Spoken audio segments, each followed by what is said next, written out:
Hi, friends. Welcome back to Leo's English podcast. I'm Leo. Today, we're diving into a very interesting book called The Prodigal Tongue by Lynn Murphy. This book is a little different. It's not a story or a grammar guide. It's about English itself. It talks about how people speak English, how English changes, and sometimes how people argue about it. Before we start, let's break down the title. A prodigal means someone who goes far away, changes a lot, and surprises people when they come back. Tongue here means language, so the prodigal tongue is a fun way to say. English is a language that has traveled far, changed everywhere, and now looks different from the English that stayed home. It's like English went on a long journey around the world and learned many new things. That's what this book is about. The book talks a lot about the two most famous types of English, British English and American English. The author is American but has lived in the UK for many years. Because of this, she understands both cultures very well. She sees how people in the US and UK sometimes misunderstand each other's English. She also explains that English is not one perfect language. English changes in every country, every city, and even sometimes in every family. Some people speak very formally, some casually.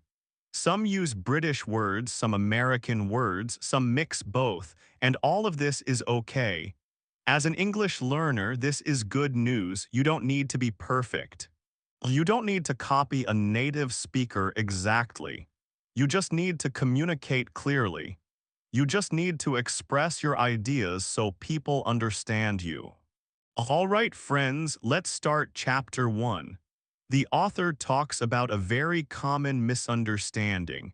Many people think there is only one real English. Some say British English is correct because English started in England. Some say American English is better because more people speak it. Some say other types of English are wrong or strange, but this is a myth. A myth is a story people believe even if it's not true. The author explains that English has never been one perfect language. It's always changing. 100 years ago, English changed. 200 years ago, English changed. 500 years ago, English changed. And today, English is still changing. Think of English like a river. A river flows from one place to another. It touches rocks, plants, and land and changes a little along the way. English is the same.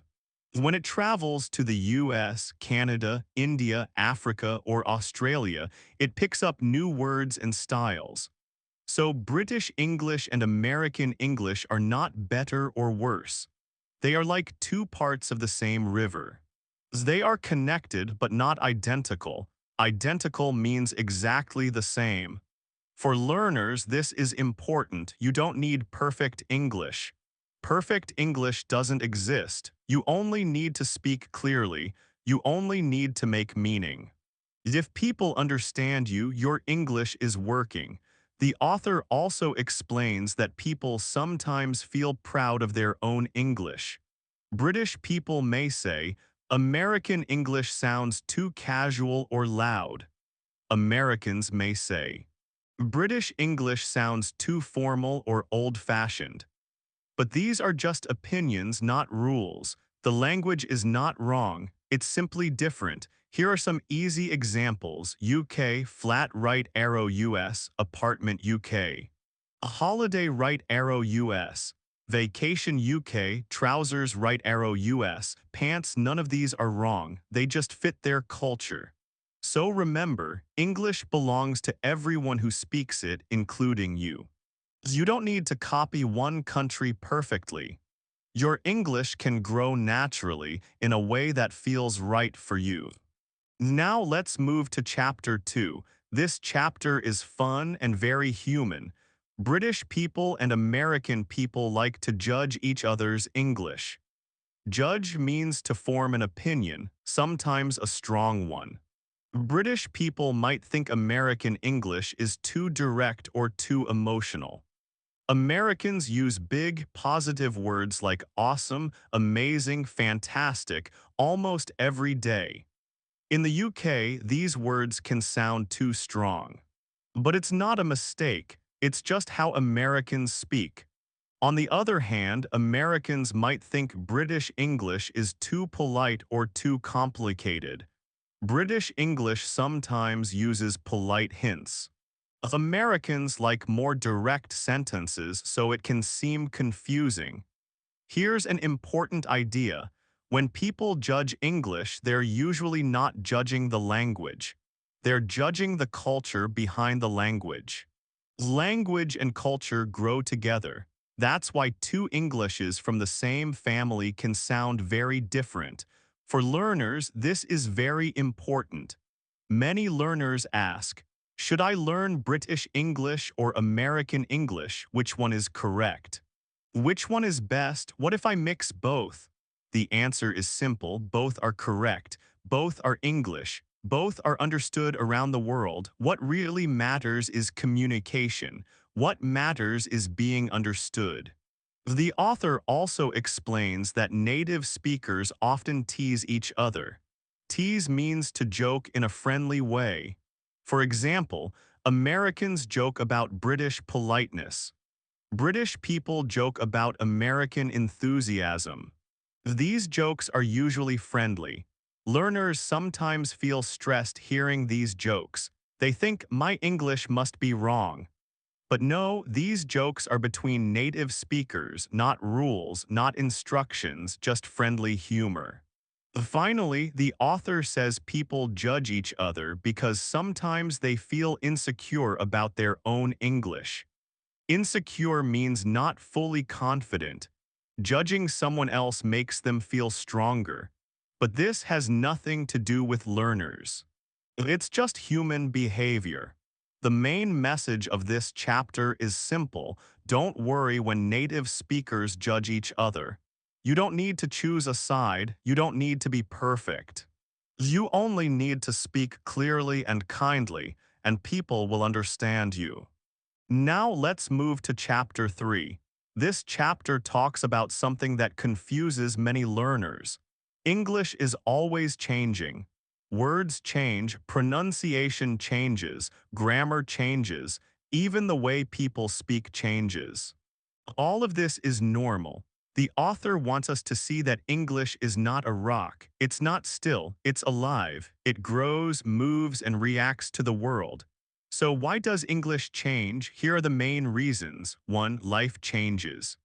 People today live differently than 100 years ago. Jobs are different, technology is different, daily habits are different, so language changes too.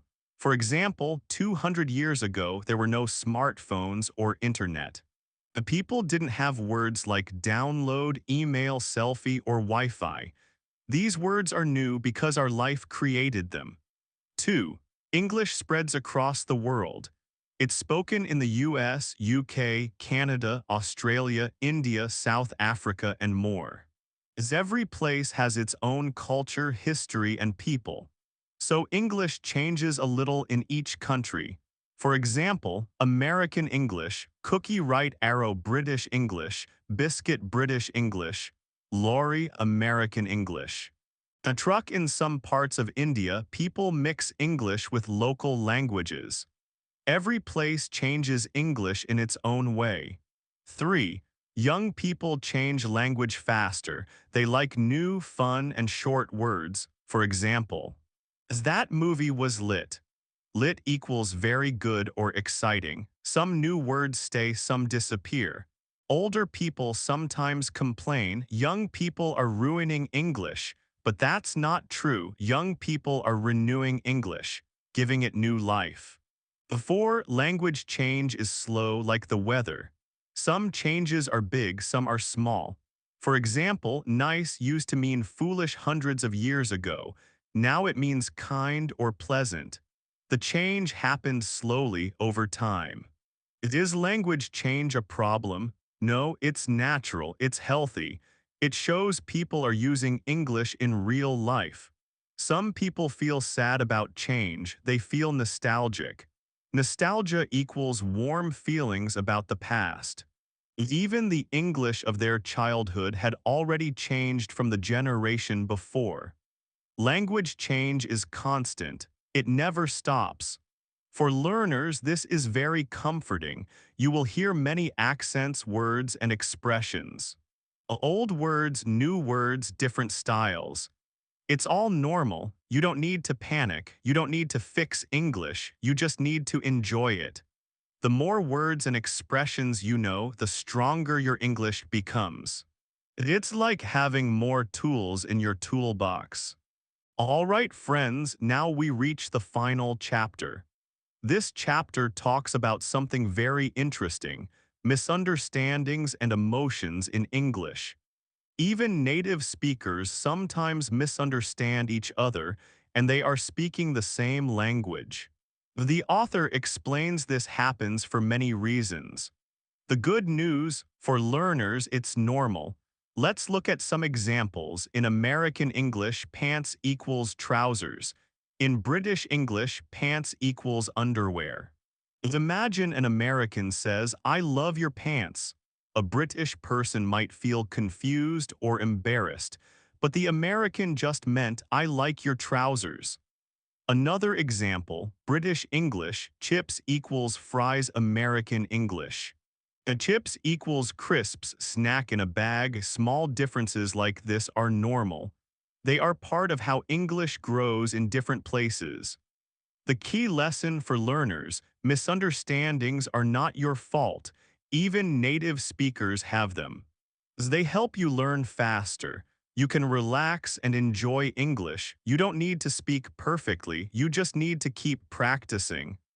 Now, another important point: people feel strong emotions about English. It's not just a language. It's part of their identity, culture, and pride. A British person grew up with British English. An American grew up with American English. Their childhood memories, jokes, and feelings are all tied to their English. So when they hear a different kind of English, it can feel strange or uncomfortable. They are not being rude. They are protecting the language that feels like home. This is normal. It happens in all languages, not just English. Different countries have different accents, words, and styles. Every version belongs to someone. And this brings us to the big takeaway: there is no one correct English. There is only the English that helps you communicate. English is big, wide, and alive. It has different voices, accents, words, and styles. All of it is real.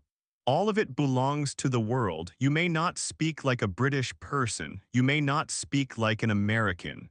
You may not speak like a native speaker at all. And that's okay. Every new word you learn, every joke you understand, every conversation you join, you are part of the living, growing story of English. So don't worry about mistakes. Keep learning, listening, noticing, and growing. That's it for today, friends. I'm Leo, and this is Leo's English Podcast. See you in the next episode.